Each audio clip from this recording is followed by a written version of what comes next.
네, 이번 시간은 333페이지에 있는 우리가 앞 시간에서 재무회계 TAT 2급 이론을 쭉 정리했으니까요. 한번 문제, 유형별 연수 문제를 풀어볼 텐데 문제가 굉장히 많기 때문에 좀 띄엄띄엄 풀어보겠습니다. 자, 1번 안 풀어볼 수 없으니까 1번 한번 풀어보겠습니다.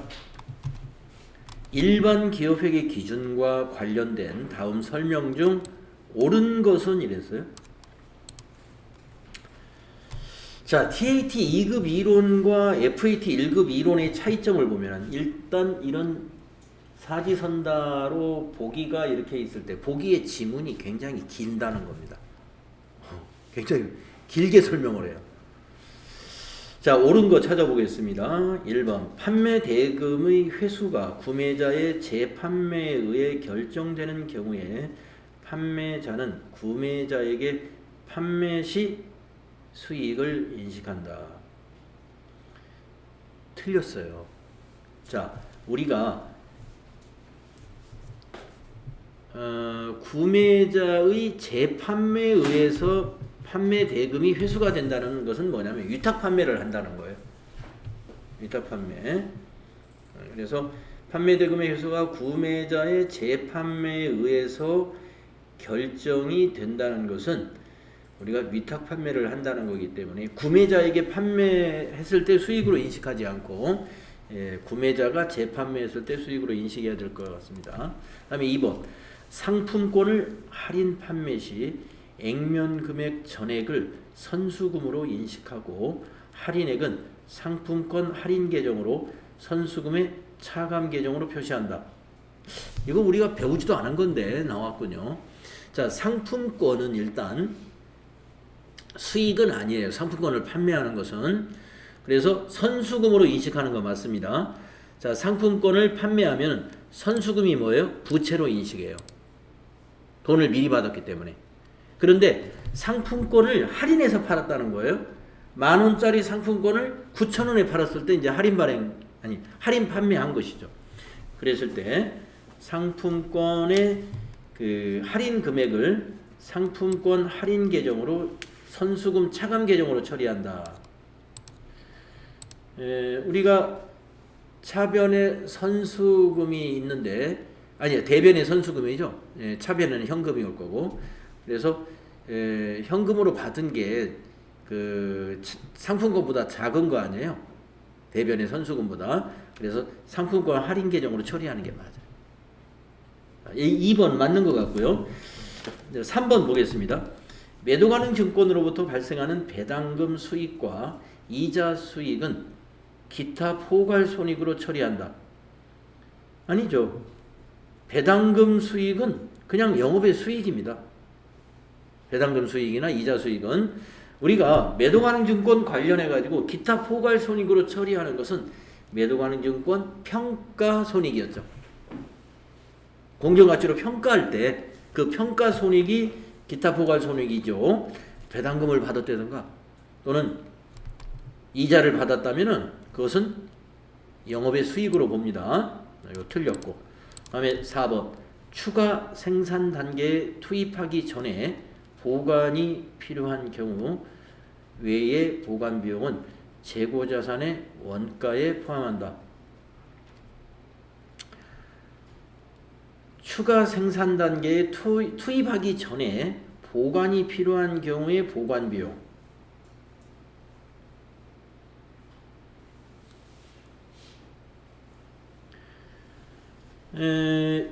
이 보관 비용은요, 재고 자산의 취득 원가로 포함을 시킬 수 있을까요? 안 됩니다. 예.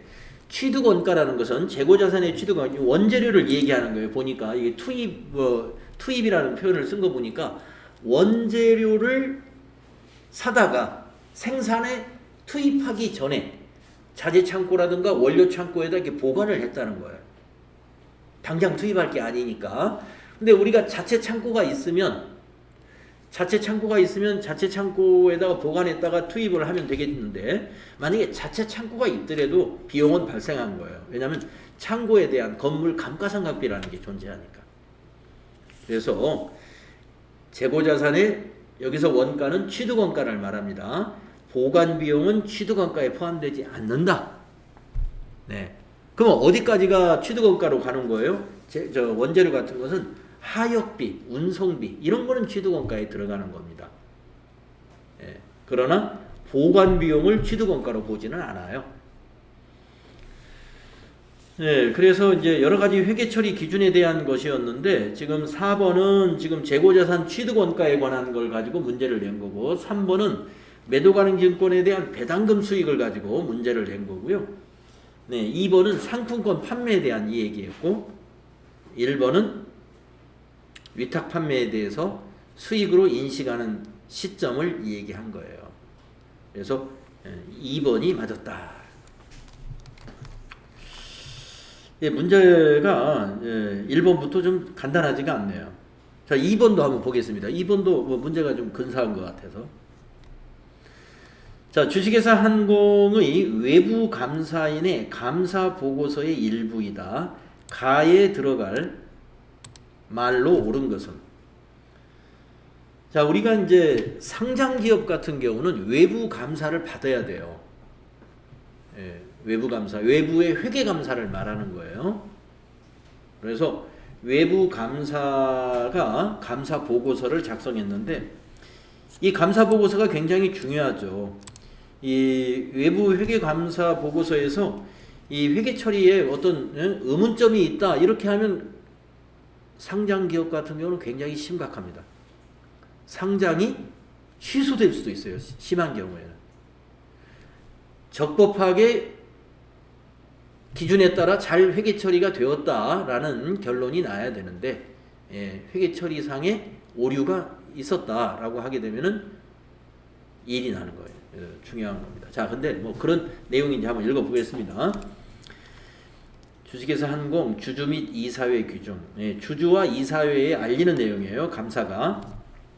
본 감사인은 첨부된 주식회사 한공의 21년도 12월 31일 현재의 재무상태표와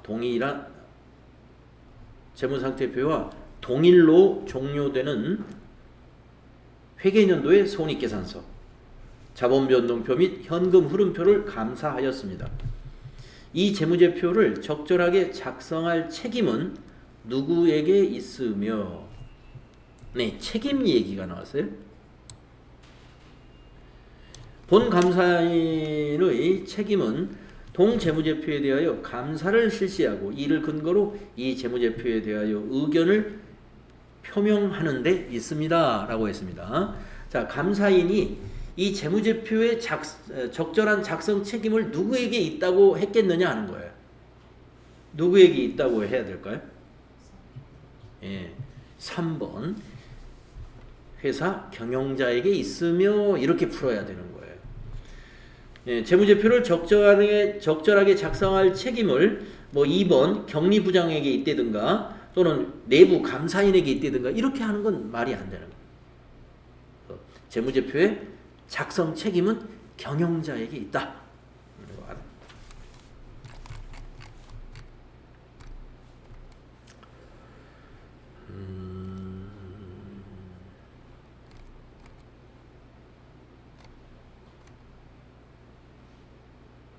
5번 한번 보겠습니다. 5번.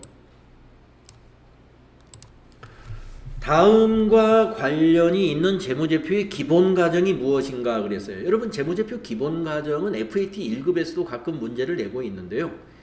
계속기업의 과정, 그 다음에 그 회계 기업 실체의 과정, 그 다음에 기간별 보고의 과정, 이 세 가지가 재무제표의 기본 과정에 해당이 됩니다.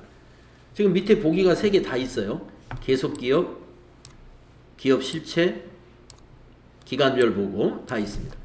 자, 네모 속에 있는 내용은 지배 종속관계에 있는 회사들의 경우 지배회사와 종속회사는 단일의 법적 실체가 아니지만 단일의 경제적 실체를 형성하여 하나의 회계단위로서 연결 재무제표의 작성 대상이 된다. 자, 법적 실체라는 말이 나오죠. 바로 기업 실체의 과정을 설명하고 있는 것입니다. 그 어디에도 뭐 기간별 보고라든가 또 계속 기업이라든가 이런 내용을 설명하는 부분은 하나도 없습니다. 그래서 2번이 답이 된다.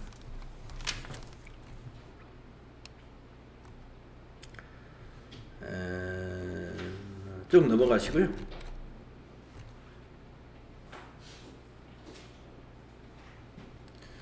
9번 문제 같은 경우는 여러분이 이제 이번 주에 시험 보는 FAT 1급에서도 흔히 나올 수 있는 문제니까 한번 FAT 1급 준비하는 의미에서 한번 보겠습니다. TAT 2급에서도 질적 특성은 여하튼 잘 나와요.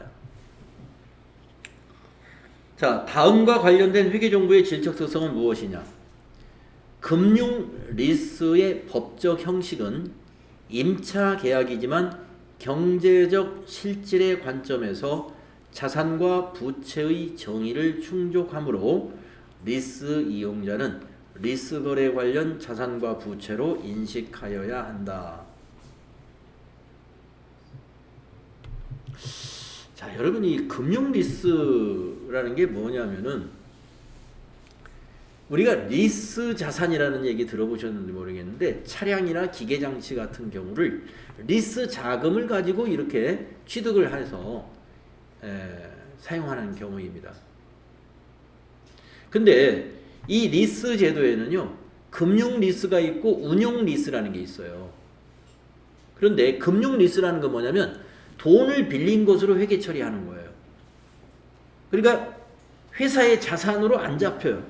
만약에 기계장치가 있다 하더라도 우리 회사 자산이 아니에요. 근데 실제로는 우리 회사 자산, 그걸 쓰는 사람도 우리 회사고 우리 회사 마음대로 그걸 운영하고 있는 거거든요. 그래서 금융 리스로 회계 처리를 하게 되면은 그것이 자산으로 인식이 안 됩니다. 그런데 운용 리스는 그걸 자산으로 잡아요.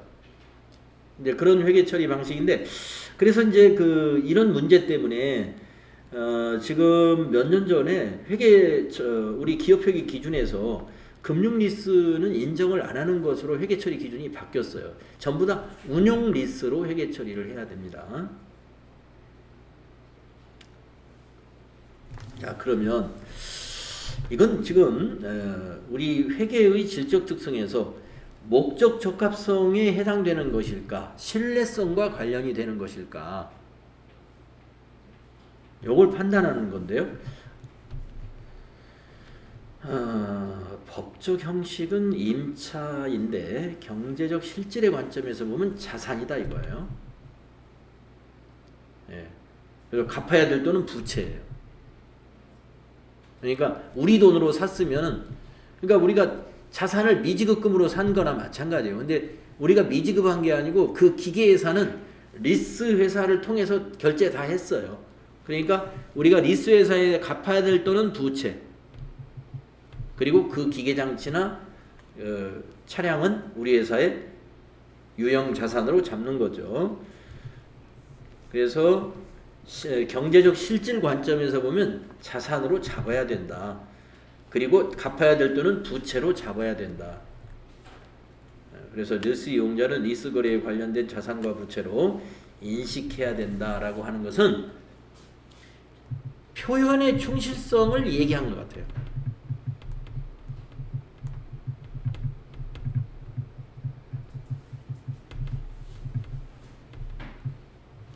충실하게 표현해야 된다. 제 판단이 맞았다면 이게 신뢰성. 근데 이거 판단하기 좀 어려워요. 목적 적합성은 예피적이죠. 근데 예피적하고는 좀 관련성이 없는 것 같아요. 우리가 목적 적합성은 예측가치, 피드백가치. 자, 예측가치라는 것은 예측 가능한 정보를 적시에 얻어가지고 우리가 계획을 수정하는, 피드백에 반영하는 것이 이게 목적 적합성의 질적 특성에 해당하는 건데, 이거는 자산 부채를 제대로 표시해야 된다, 그런 의도의 성격을 설명한 거예요. 그래서 표현의 충실성이라고 봐야 됩니다. 따라서 표현의 충실성에 해당되는 실적 특성은 신뢰성이에요. 네, 2번. 네, 아마 답지에 보면 2번으로 되어 있을 겁니다. 그래서 이렇게 판단하기가 좀 어려운 것이 뭐냐면 우리가 지금 뭐 리스 관련된 회계 처리를 한 번도 본문에서 공부한 적이 없기 때문에 지금 이런 문제가 실제로 나온다면 FAT 1급에서는 절대 안 나올 겁니다. 이 리스 거래를 본문에서 한 번도 안 다뤘으니까. 근데 이제 TAT 2급에서는 가끔 이런 문제를 낼 수도 있어요. 예. 약간 좀 어렵게 내기 때문에. 그래서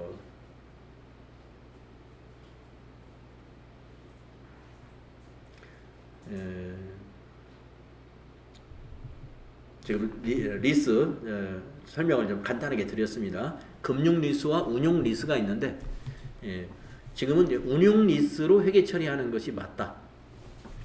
알아두면 되겠습니다. 자, 그 다음에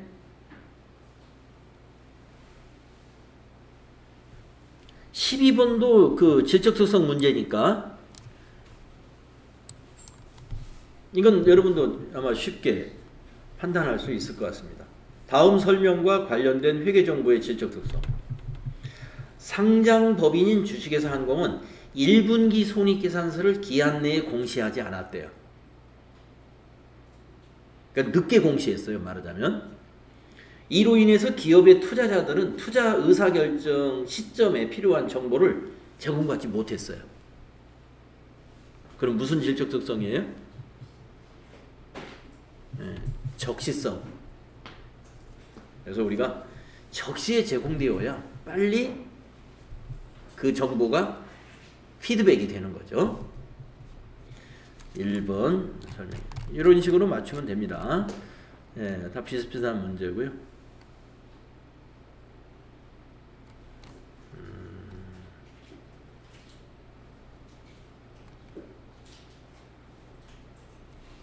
16번 문제 한번 보겠습니다. 질적 특성 문제를 많이 냈죠.